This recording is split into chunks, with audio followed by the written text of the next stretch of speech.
If you've ever wanted to do a furniture makeover but you don't know where to start, this video is going to be for you. I am taking it back to the bare basics for the beginner, and I'm going to give you 5 easy steps to your first furniture makeover, and they start right now. When you're doing your first furniture makeover, I always encourage you to start small. So I have got this really small nightstand that I got from the thrift store for $30. You could go find an inexpensive piece like this to work on, or you can use something around your home. I want to make this furniture makeover as easy and as attainable as possible, so all the items I'm going to be using today can be bought right off of Amazon. I did my very first furniture makeover in 2014, and since then I do all sorts of things. I use a paint sprayer, I use power tools, I completely rebuild things, but I just want to take it back to the basics for you, because back in 2014, the only thing I did was clean my furniture, paint it, and top coat it, and it held up really well. So I'm here to encourage and empower you that you can make over your first piece of furniture, and it doesn't have to be that complicated. Step 1 in any furniture makeover is going to be cleaning your furniture. This has been at a thrift store. It looks like it's been in a garage or an attic or something. It is very dirty. In order for your paint to adhere nicely, we need to remove all that dirt and grime and grease. Today's video is sponsored by Simple Green, and it is one of my favorite cleaners for furniture. It works really well removing all that dirt and grime and grease. If you've been here before, you've seen me use their spray bottles to clean my furniture makeovers, and today I'm going to be trying out their heavy-duty towels. These wipes are perfect for cleaning up furniture because they have really durable fibers in them that are going to hold up to vigorous scrubbing on rough surfaces. These wipes are going to work on sealed wood like I'm cleaning here, but you can also use them on carpet, fabric, plastic, metal, tile, and stone. So they're going to be great around the house, and they're non-abrasive and non-corrosive, so you are not going to mess up anything that you're cleaning. These wipes are also color and fragrance free, and if you don't think cleaning furniture is important, just look at how much dirt this removed from this old piece of furniture. You can find a link in the description box to buy these wipes as well as all the other products that I'm using in this makeover. After you clean your furniture, you always want to wipe it down with some warm water to rinse any residual residue before you start painting. Step number 2 is prime and prep the furniture for painting. This is the time when you want to inspect your piece. If there's any holes or dings or damage, you want to take a wood filler and fill those imperfections in. Fortunately, I don't have any of those. My top, unfortunately, is failing and I have the finish flaking away. So I'm going to go ahead and sand the entire finish off the top. We're going to give it a cool, washed, stained look. If you don't have damage like this on your top, you can skip this step. I'm using an 80 grit sandpaper wrapped around a sand block to remove this finish. You can definitely do this process by hand, but if you want to save a lot of time and a lot of muscle aches, you should invest in an electric orbital sander. You can get a really affordable one on Amazon for around $30. An orbital sander can be used in tons of projects, and it is the very first power tool I ever bought, so I definitely recommend investing in one. Once the initial layer was removed, I grabbed a 120 sandpaper and did the same process on the top to smooth it out and get it ready for my paint wash. Now that my top is all prepped, I'm going to prep the rest of the body with a scuff sand.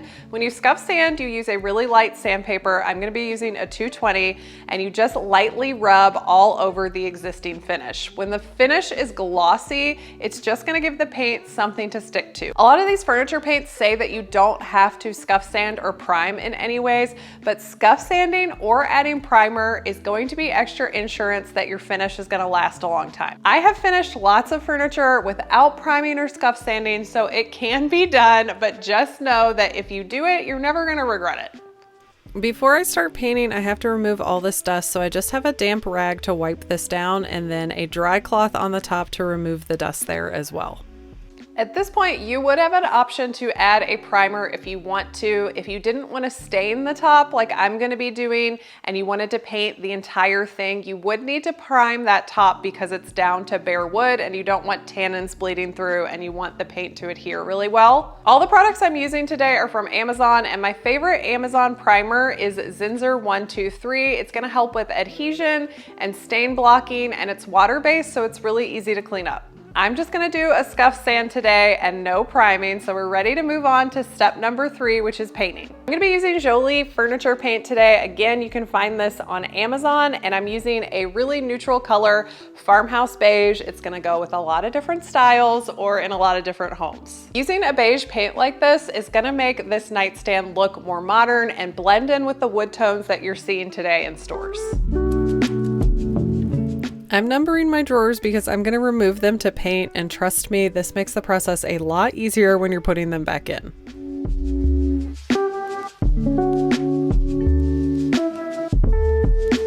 I'm going to use an affordable synthetic brush with an angle shape so I can get into all the details on my furniture, and I like using one with a short handle because it's easier to get into hard to reach places. This is a furniture paint, so it's meant to adhere to already existing finishes, and it has a beautiful matte chalky finish to it that's easy to sand and easy to apply. When it comes to painting, don't overcomplicate it. If you can paint a wall, you can paint a piece of furniture. You want to watch out for drip marks, especially when you're going around edges and corners, because the paint can glop up around there, but that's basically it. Once I got this top portion done and all smoothed out, I just like to keep my brush strokes going in one direction and just smooth it out from the top to the bottom. These furniture paints dry a lot faster than a traditional latex paint that you would be used to working with on a wall, so you just want to do your section and move on and not overwork the paint.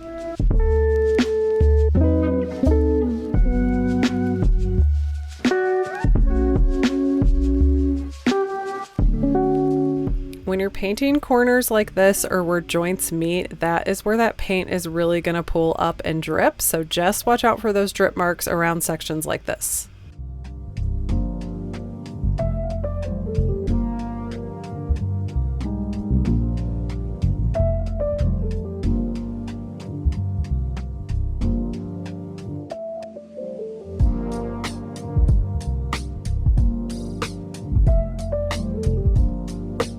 I'm going to stain the top to match by creating a wash out of my paint. So I have some paint here and I've added a 1-to-1 ratio of paint and water.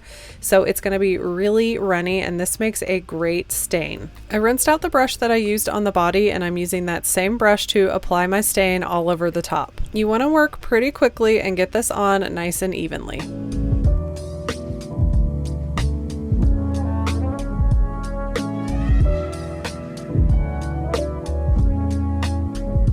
Once I have the entire top coated in the paint wash, I'm just going to grab some clean cloths and remove the excess. Make sure that you wipe in the same direction when you're doing this to avoid streaking.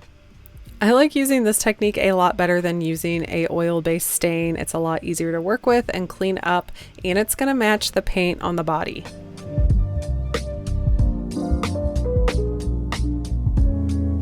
This paint takes about 2 hours to dry, and in between coats I like to take a fine sanding pad and just lightly smooth out in between coats.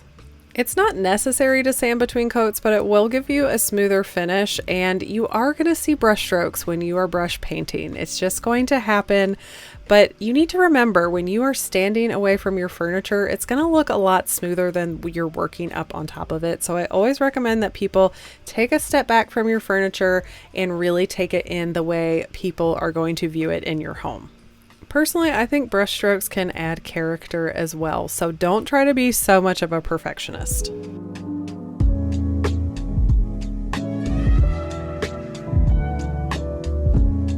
My paint is dry. It's day 2 because projects never take one day, you guys. So if you think they're gonna take one day, you have life. You have life, you need to give yourself grace. We are now ready for step 4, which is protect. So when you are painting furniture, you wanna use a top coat. It's just gonna help it last longer. Specifically with the paint that I'm using, it really needs to be top coated. There are some paints on the market now that I use that have a built-in top coat, but you can always add extra top coat to those and it's gonna give you extra protection. Again, it's like with primer and insurance, you're never gonna be mad that you did it. When you're top coating a painted surface, I always stick with water-based top coats because the oil-based ones are gonna have a little bit of amberine and a little bit of yellow in them. So if you wanna hold true to the color that you painted your furniture, go with a water-based top coat. General Finishes High Performance Flat is one of those top coats that you can find on Amazon. It's one of my favorites, one of the first ones I ever used, and I have a little bit left, so this is what I'm gonna seal my furniture with. Couple of ways you can apply this. I like to apply this with a foam brush. They're very inexpensive and I think really easy for the beginner. I don't have one today, so I'm just gonna use a synthetic brush that I use to paint my nightstand. Before you add your top coat, you always want to wipe back any dust or lint that may have fallen on your project while it was drying. The best way to apply top coat is to do nice thin coats. I'm going to end up doing a total of 2 coats on here, but you can do up to 3 with this top coat. Top coat is very runny and thin compared to paint, so you want to be even more careful about all those drip marks. It is going to be more likely that you're going to see drips and globs over the edges of the top like this and any place where the wood comes together in corners. You don't want to overwork the top coat, so don't do a lot of back brushing. Try to keep your strokes going in all the same direction. And to get an even finish, you want to overlap these strokes by about 10 or 20%.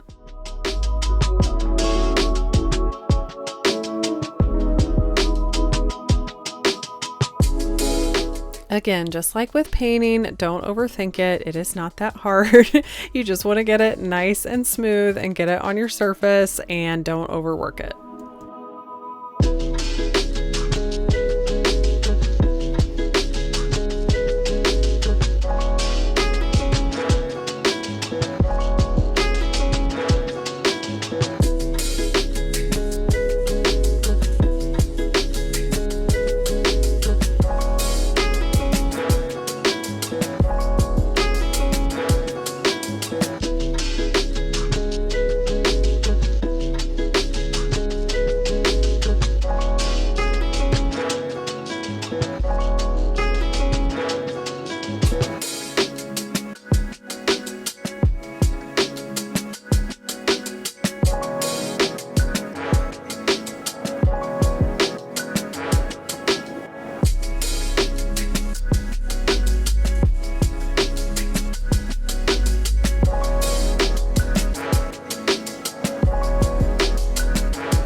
The dry time for this top coat is 2 hours.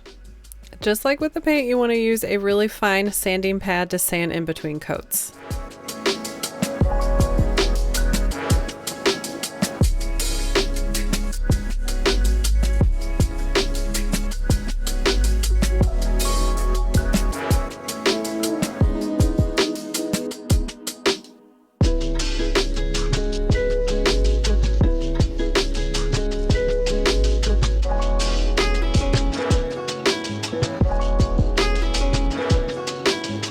If you wanted to do a 3rd coat, you could just repeat the process here. I ended up doing 2 coats.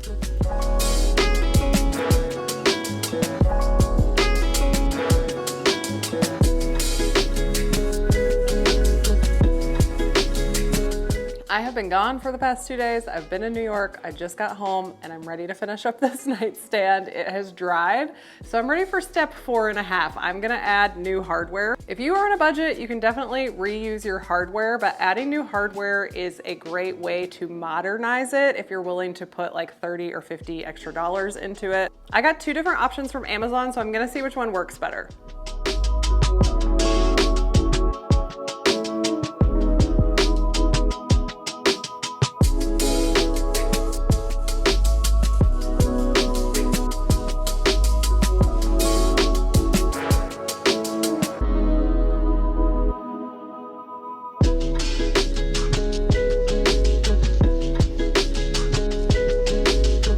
Okay, I have 2 options here. These ones were $1.50. I had a coupon for these for 50% off. And then this is an Amrock one, so it's a little bit more expensive. It is $6. And just looking at these, I think I like the cheaper option. So I think I'm gonna go with this and I'll send these back.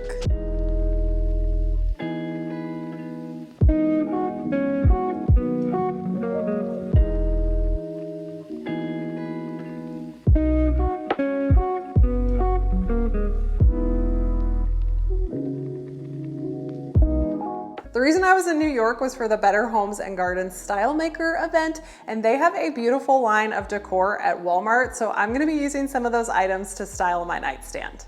Before I show you the final reveal, I need to talk to you about step 5, the final step in any furniture makeover that we often skip over because it's not that exciting, is curing and cleaning. My furniture is dry. It was okay to put my hardware on. It was okay to move it and touch it with my hands, but it is not cured down completely to its hardest state.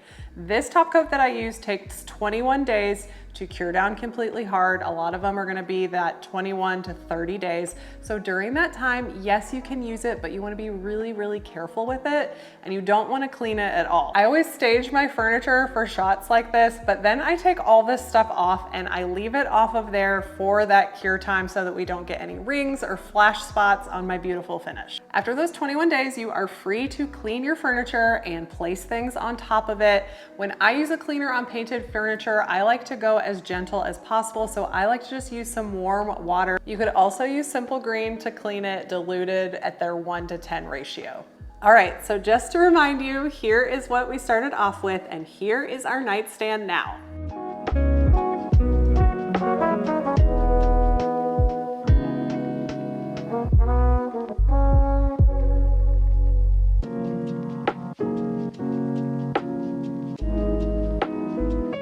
I hope this furniture makeover encourages you that you can do this yourself. You don't have to have fancy tools, sprayers, $500 sanders, and it may not be perfect, you guys. It might not be the perfect finish that you can sell for lots of dollars, but it's a great place to start. You can build your skills up from there. Go into different types of finishes and see what you want to do, but I just wanted to strip it way back down to basics today to show you that anybody can do this. Let me know down in the comments if this project encouraged you to finally do your first furniture flip, and I would love to hear all about it. Thanks for being here for today's project. I will be back with another video soon, and I will see you guys next time.